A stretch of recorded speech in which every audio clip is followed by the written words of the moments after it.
मांगत तुलसीदास कर जोरे, बसहूँ राम सिय मानस मोरे। अभी तक तो तुलसीदास जी अपनी मन की बात ही कहते रहे और मन को ही सुनाते रहे कि मेरे मन, देख तू कैसा है, देख तू ऐसा है, तू ऐसा हो जा, तू ऐसा बन जा।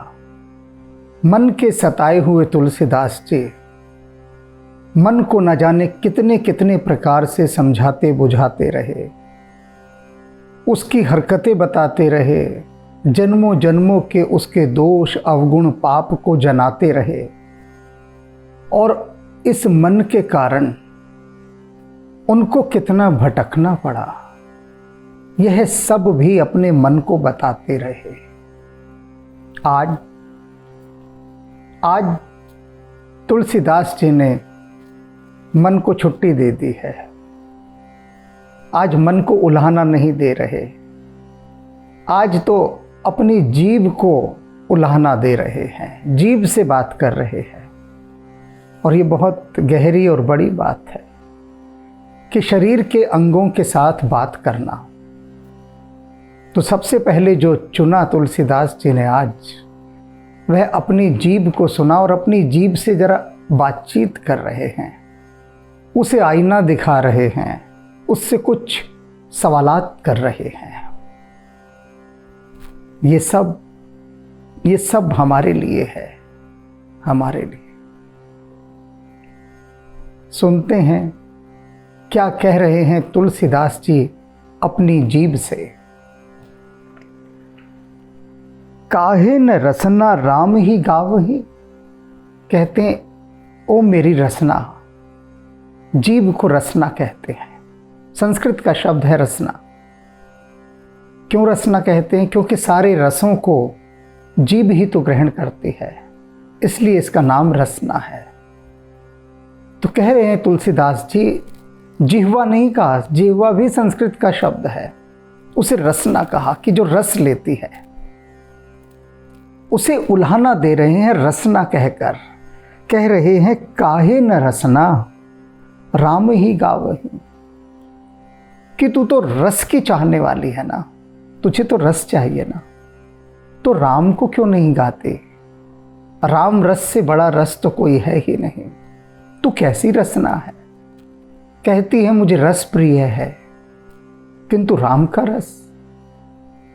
रस तो तू कभी चखना ही नहीं चाहते। बता ऐसा क्यों है? यदि तू रसना है तो राम का रस क्यों नहीं पान करती, क्यों नहीं पीती, क्यों नहीं चखती? अर्थात राम का गुणगान क्यों नहीं गाती? निस्दिन पर अपवाद वृथा, कत रट रट राग बढ़ावहीं। तू क्या करती है राम का नाम लेने के बदले? निस्दिन यानी दिन रात, पर अपवाद दूसरों की निंदा, वृथा कर व्यर्थ में करती रहती है। सारा दिन तो केवल दूसरों की ही निंदा करती रहती है, अपनी भी नहीं करती। चलो अपनी निंदा करे तब भी बात समझ में आती है कि कहीं निरीक्षण परीक्षण विश्लेषण तू अपना कर रही है, किंतु तू तो सदा ही दूसरों की व्यर्थ में निंदा करती रहती है। और उसका परिणाम क्या होता है? रट रट राग बढ़ावहीं, और रटती है उस निंदा को, और राग बढ़ावहीं, और अपना अनुराग बढ़ाती है निरंतर निंदा करने में। और यह सर्वत्र है, सर्वत्र। सामान्यतः अपने दैनिक जीवन में तो अड़ोस पड़ोस ऑफिस सब जगह देखा होगा, सिर्फ 4 जने जब बैठते हैं तो निंदा ही आरंभ होती है और कुछ नहीं, सिर्फ निंदा। राजनेताओं को सुनो, मैंने अनेक राजनेताओं के भाषण सुने हैं। अनेक बार समारोहों में जब मैं भी जाता था तो वहाँ राजनेताओं को बुलाया गया होता था, राजनेता भी बोलते थे। राजनेता की एक विशेषता है बहुत बड़ी, उसे कहीं भी किसी भी समारोह में किसी भी काम के लिए बुला लीजिए और उसे माइक पकड़ा दीजिए कि नेताजी 2 शब्द बोलिए, तो राजनेता जो अवसर होता है उसको तो दरकिनार करता है एक तरफ। माइक हाथ में आते ही एक मिनट बाद ही बताने लगता है कि उन्होंने देश के लिए क्या किया, उनकी पार्टी ने देश के लिए क्या किया, और वे और उनकी पार्टी ही एकमात्र ऐसे देशभक्त हैं जो देश की सेवा कर रहे हैं। और उसके बाद शुरू होता है जो प्रतिपक्ष की पार्टियां होती हैं, जिन्हें वे अपनी विरोधी पार्टियां बताते हैं, उनकी निंदा करना कि दूसरी पार्टी के लोगों ने देश का कितना अहित किया, कर रहे हैं, वे देश से प्रेम नहीं करते, अदूरदर्शी निर्णय लिए। ये प्रत्येक राजनेता की स्थिति है, प्रत्येक की, लगभग। जब मैं प्रत्येक कह रहा हूं तो इसका मतलब है एक आध को छोड़ दिया जाए जो अपवाद होते हैं, अन्यथा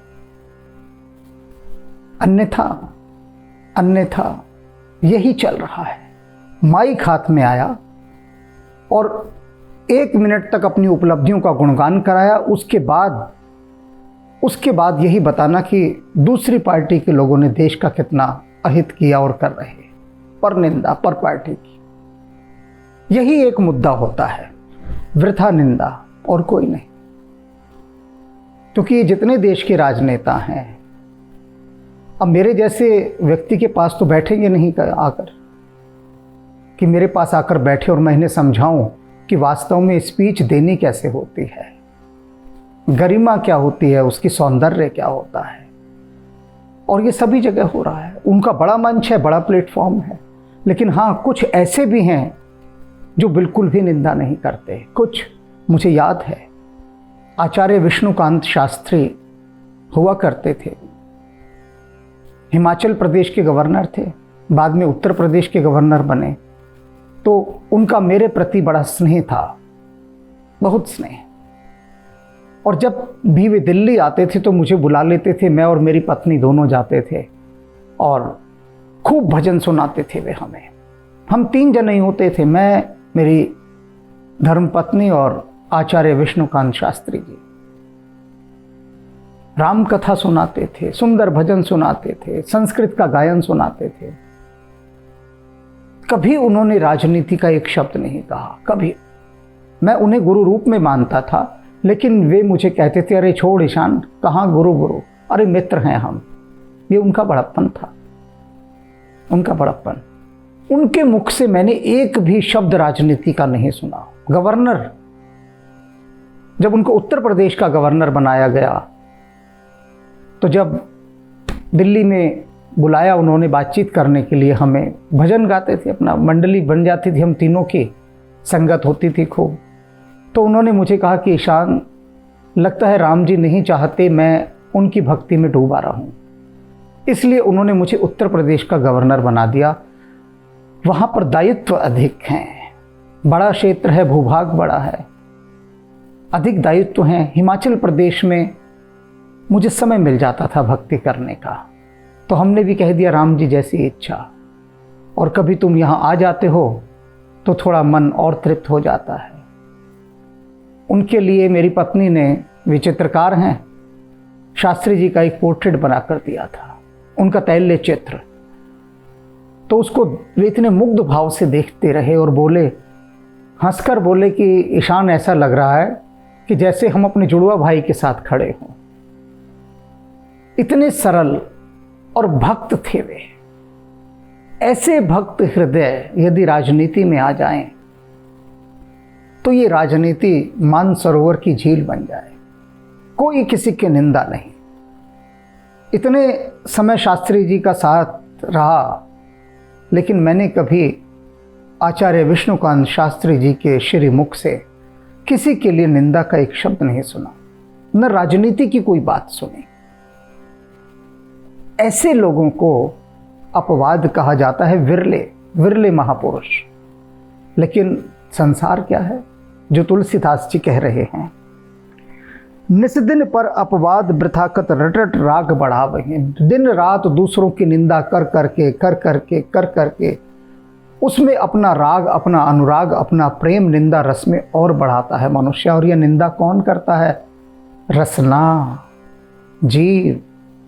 सुना रहे हैं वे अपनी जीव को कि मेरी जीव सुन, तू क्या क्या करती है। और नरमुख सुंदर मंदिर पावन, बस जनता ही लजावे हैं। बहुत बहुत प्यारी बात कही है, बहुत प्यारी बात। कहते हैं ये जो तेरा मुख है,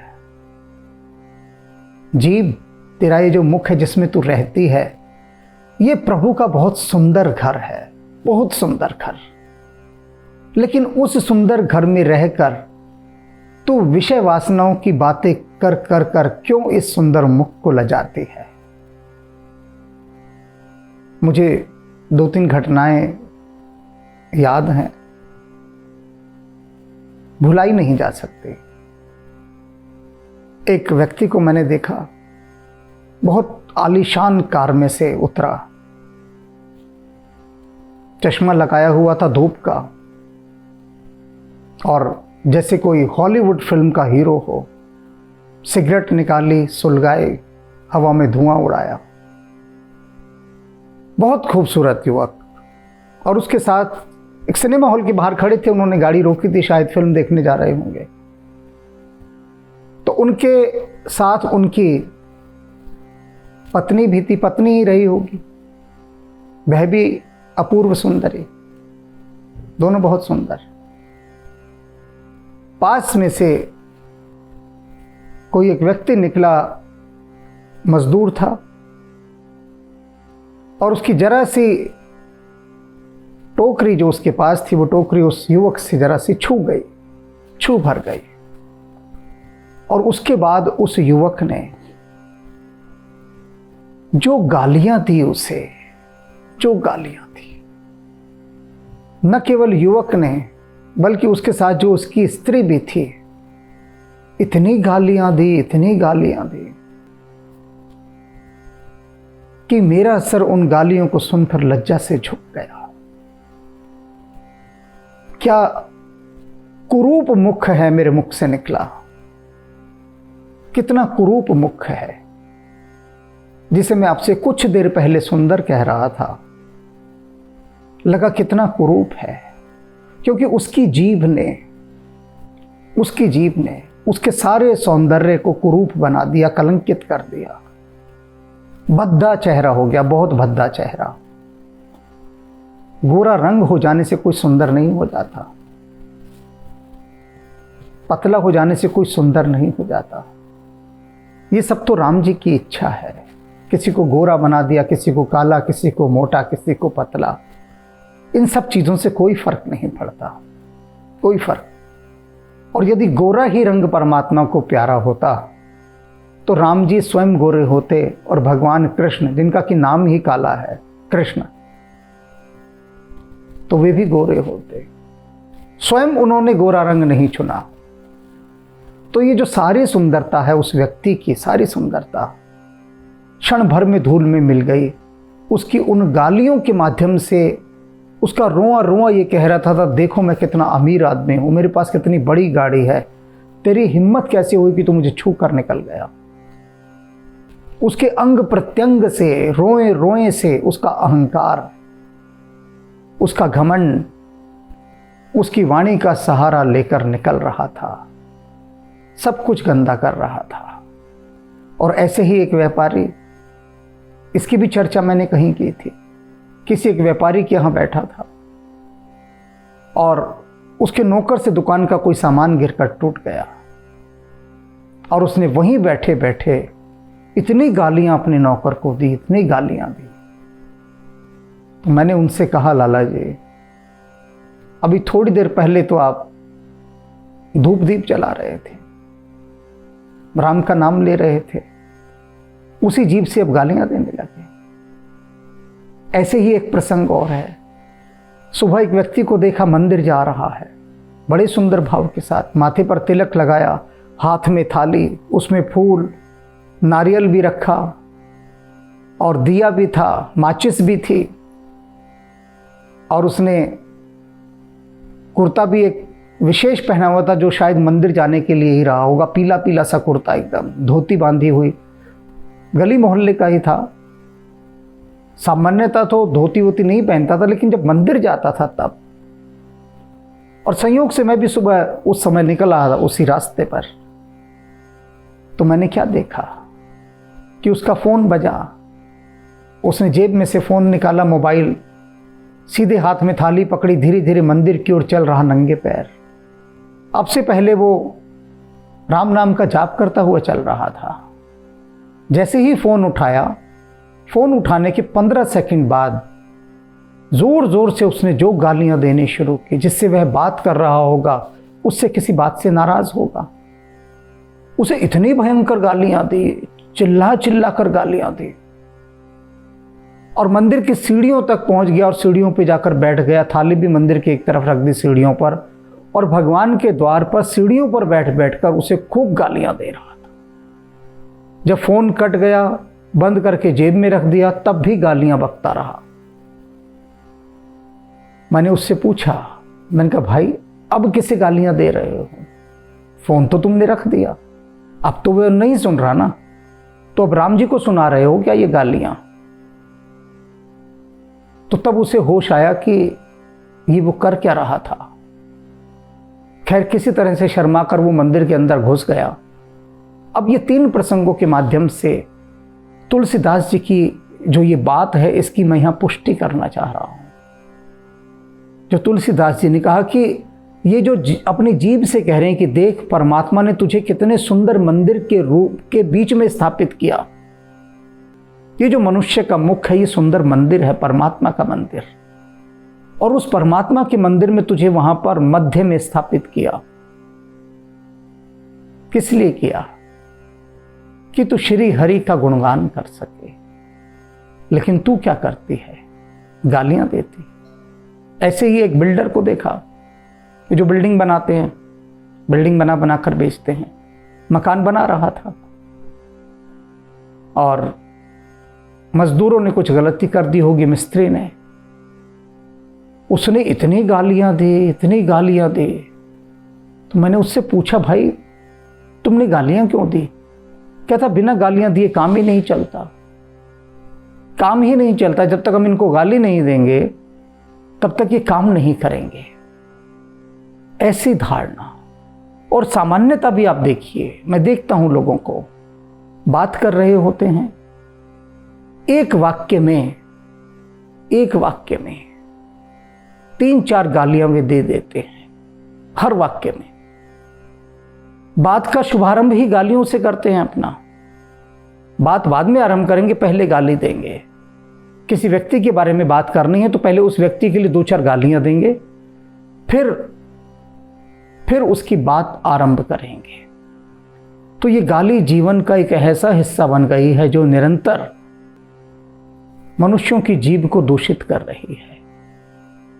रामकृष्ण परमहंस कहा करते थे कि जो लोटा आप शौचालय में इस्तेमाल करते हैं, टॉयलेट में, टॉयलेट के डिब्बे को आप ठाकुर जी की सेवा में नहीं लगाते। कभी आपने ऐसा किया है कि टॉयलेट में जो डब्बा रखा है कि उससे ले जाकर चलो हम प्रतिमा का अभिषेक करें? कभी नहीं करते ना, सोच भी नहीं सकते करेंगे कैसे। लेकिन अपनी इस जीभ से, अपनी इस जुबान से क्या करते हैं? अपनी जुबान को टॉयलेट का डब्बा बना लिया है और उसी टॉयलेट के डब्बे से भगवान को जल चढ़ाते हैं। और कर क्या रहे हैं? दोनों में से एक काम करो, बिल्कुल मत लो भगवान का नाम, राम का नाम, किसी का नाम मत लो, सिर्फ गालियां दो। एक पास से हो जाओ, वन साइड, तब भी अच्छे हो, तब भी अच्छे रहोगे। सिर्फ जीवन को बना लो कि हमें सिर्फ गालियां देनी और कुछ नहीं करना, परमात्मा का नाम ही नहीं लेना, अपनी जीभ से कोई अच्छा नाम ही नहीं लेना, तब आप एक तरफ हो जाएंगे और ये बेहतर होगा बहुत। लेकिन फिर राम का नाम नहीं लेना। और अगर राम का नाम ले रहे हैं, राम का नाम ले रहे हैं, अपनी जीभ को राम के नाम में लगा दिया, फिर गालियां नहीं देनी, फिर गालियां नहीं देनी। आम सुना होगा लोगों को कहते हुए, तेरा नाश होगा, तेरे को कीड़े पड़ेंगे, तेरे बच्चे मरेंगे। क्यों भाई? तुम कौन होते हो ये कहने वाले? ये काम तो उसका है देखना कि किसकी क्या हालत उसे करनी है, ये तो उसका काम है ना देखना। तुम क्यों सिफारिश लगा रहे हो उसका नाश करने की? तुम ये कहो कहना है तो कि हे प्रभु इसे सद्बुद्धि दे, इसे अपनी भक्ति दे, इस पर अपनी कृपा कर। जिससे नाराज हो उसके लिए भी यही कहो ना। साधुओं की आवाज सुनी है ना, जो दे उसका भी भला, जो ना दे उसका भी भला। ये साधु की जीभ है जो कहती है जो मेरा बुरा करता है उसका भी भला। ये साधु की जीभ है जो कहती है कि हे प्रभु इन्हें क्षमा करना, क्योंकि ये नहीं जानते ये क्या कर रहे हैं। ये साधु की जीभ है, ये साधु का वचन है। यह मानता हूं कि जो हमारा बुरा करता है, हमें नुकसान पहुंचाता है, हमें तंग करता है, मन का मन करता है कि उसे जी भर भर के गालियां दे, पानी पी पी कर गालियां दे, ये मन करता है। लेकिन मन से कहना है कि नहीं, माना कि वो जालिम है, उसने बुरा किया, लेकिन अपनी इस जीभ से मैं उसे गालियां नहीं दूंगा, उसे बद्दुआएं नहीं दूंगा। मैं यही कहूंगा कि हे प्रभु उस पर अपनी कृपा करें, बस इतना ही कहूंगा। और फिर राम जाने राम का काम जाने, हमें क्या लेना देना। तो ये बात सुन लीजिए, तुलसीदास जी ने जो कही है कि ये जो मुख है ये प्रभु का मंदिर है, और उस मंदिर में रहकर रसना तो इस प्रकार से अशोभनीय शब्दों का उपयोग ना कर। ससी समीप रह त्याग सुधाकत, रबिकर जल कह धावहीं। अपनी जीभ से कह रहे हैं सुन, सुन ना समझ। प्रभु श्री राम चंद्रमा है, तो उन चंद्रमा की चांदनी का पान नहीं करते, अमृत पान नहीं करती उस चंद्रमा की चांदनी का, बल्कि तू तो सूरज की तरफ भागती है और सूरज का जल पीना चाहती है। अब सूरज का जल पीना क्या होता है इसे समझिए। मृग मरीचिका को ये सूरज का जल कह रहे हैं। रेत के अंदर या बहुत गर्मी में जब सूरज की किरणें पड़ती हैं तो भूमि के ऊपर जल का आभास होता है कि पानी पड़ा है। रेगिस्तान में प्यासे लोग भागते हैं कि अरे झील, सूरज की किरणें पड़ के रेत के ऊपर ऐसा तिलिस्म रचती हैं, ऐसा माया जाल, ऐसा भ्रम जाल बनाती है कि लगता है बहुत बड़ी झील है, चांदी जैसी झील, और प्यासा भागता है उसकी तरफ, चाहे मनुष्य हो या पशु हो, और वो झील आगे आगे बढ़ती जाती है, कभी छू नहीं पाता। तो तुलसीदास जी कह रहे हैं अपनी जीभ से कि तू मृग मरीचिका के पीछे भाग रही है, अर्थात अपशब्द कहना, लोक निंदा करना, अशोभनीय वचनों को कहना, इनकी तरफ भाग रही है। जबकि जो रामचंद्र जी हैं वो चंद्रमा रूप, उनकी अमृतवाणी, उनके गुणों का गुणगान नहीं करते, नहीं करते। यदि बैठकर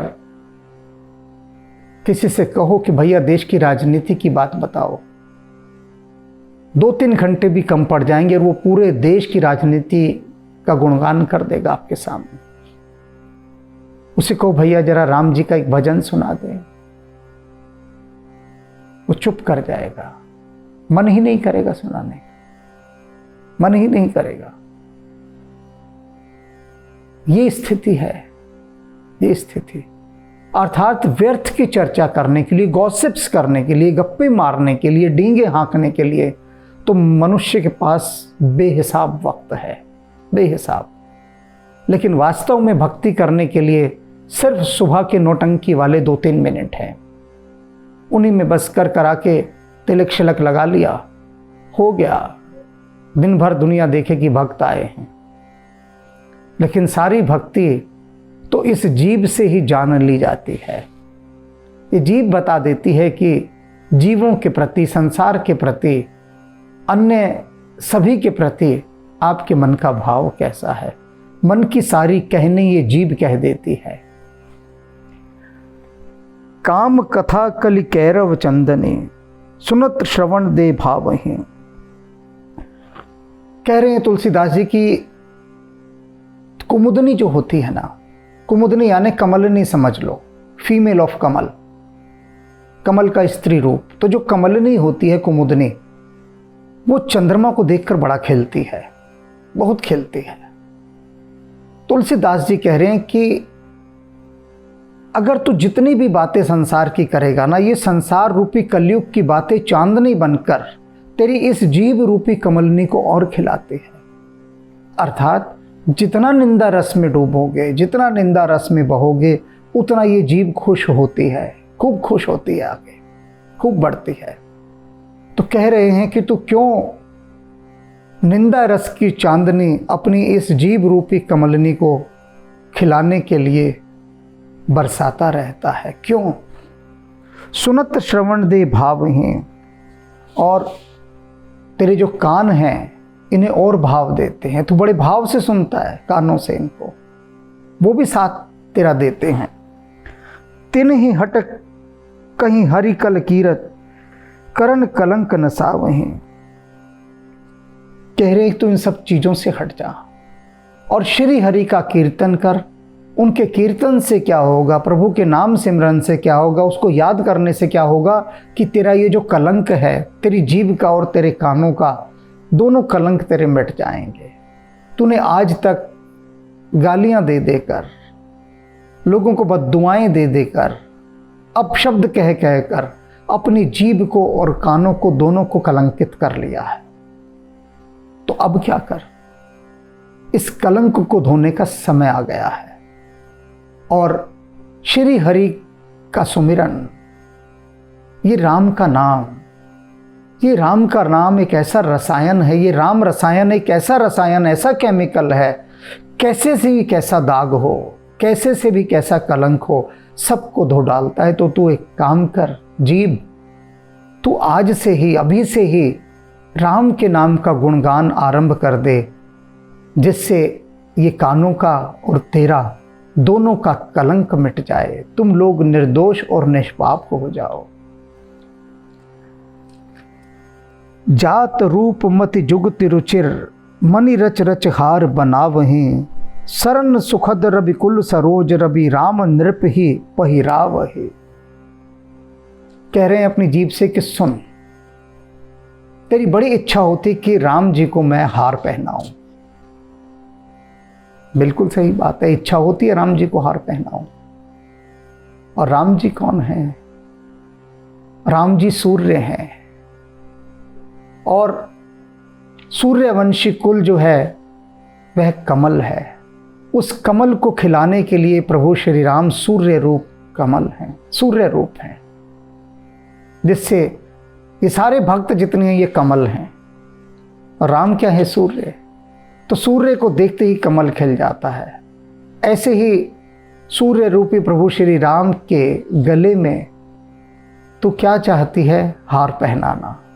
तो एक काम कर, अपनी बुद्धि और युक्ति इन सब से सुंदर शब्दावली का हार बना, राम की गुणगान का हार बना, और राम के गुणगानों का हार उनके गले में पहना। ये सब बाकी हार, ये सब बाकी हार, ये सब छोटे हैं। तुम सोने का हार पहना दो, राम जी को हीरे का पहना दो, सब बेकार है। क्योंकि ये हीरा सोना चांदी सब कहां से लाए? राम जी का ही तो दिया है। और ये धातुएं, इन धातुओं को पहना कर क्या होगा? इन पत्थरों को पहना कर क्या होगा? हीरे का हार भी पहना है तो क्या पहनाया? वैज्ञानिक से पूछो हीरा क्या है, कहेगा पत्थर है। वो हीरा नहीं कहता वैज्ञानिक, कार्बन कहेगा। कहेगा कार्बन का हार भगवान राम को पहना दिया। वो हीरा तो तुम लोगों की नजरों में है, वैज्ञानिक की दृष्टि में हीरा केवल एक कार्बन है, एक पत्थर है। तो तुलसीदास जी अपनी जीभ से कह रहे हैं, तू प्रभु श्री राम के गुणों का गुणगान कर, उनके गुणों के गान की माला उनके कंठ में पहना, यदि पहनानी ही है तो। वाद विवाद स्वाद तज, और तू क्या कर, ये वाद विवादों को छोड़ दे, बहसों को छोड़ दे।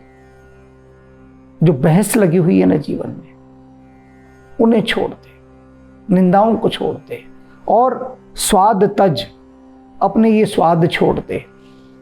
यहां समझने वाली बात है। अनेक साधु मुझे ऐसे मिले जो एक ही पात्र के अंदर सब कुछ डालकर खा लेते।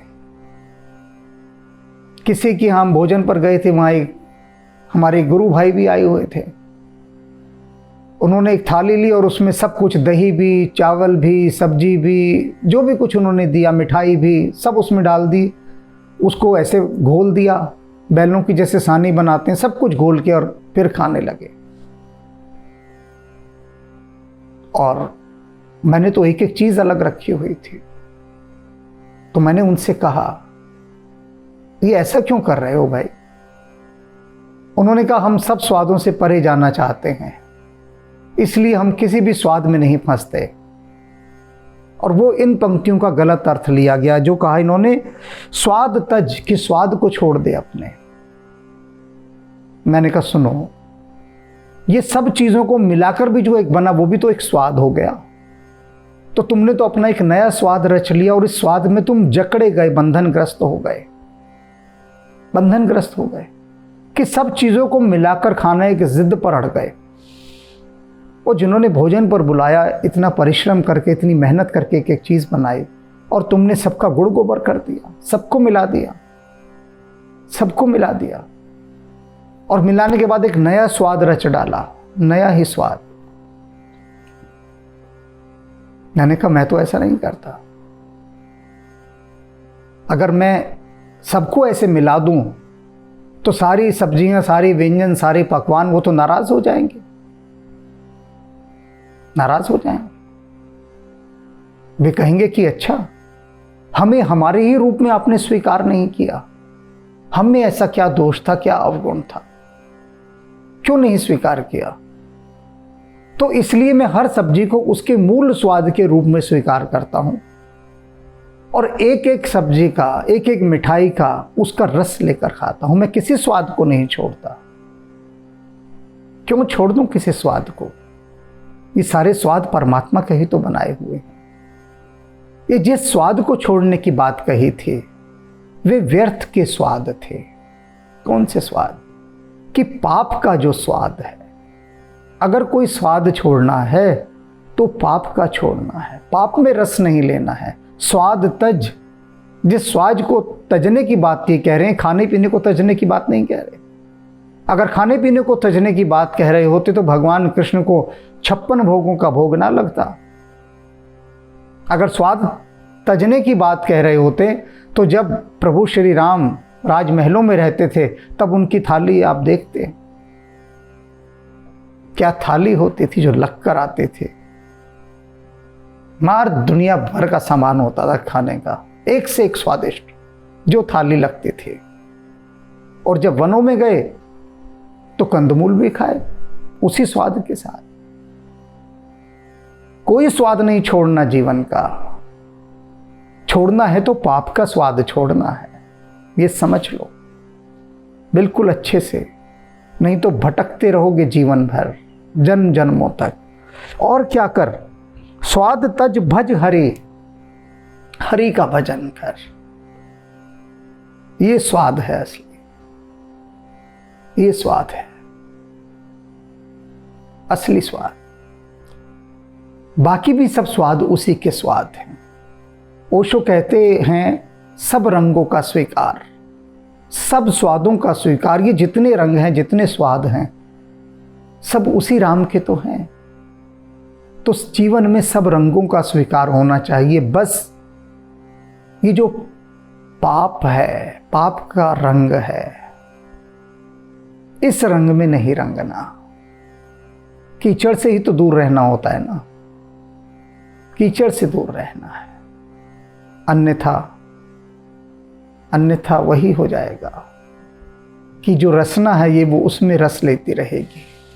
कीचड़ में रहना भी पड़े तो कमलवत रहें।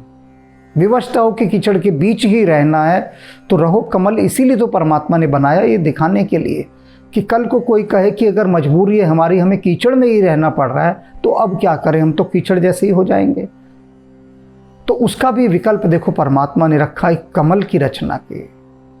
विधाता ने कमल बनाया और कहा देखो कीचड़ में हो तो कमलवत रहो।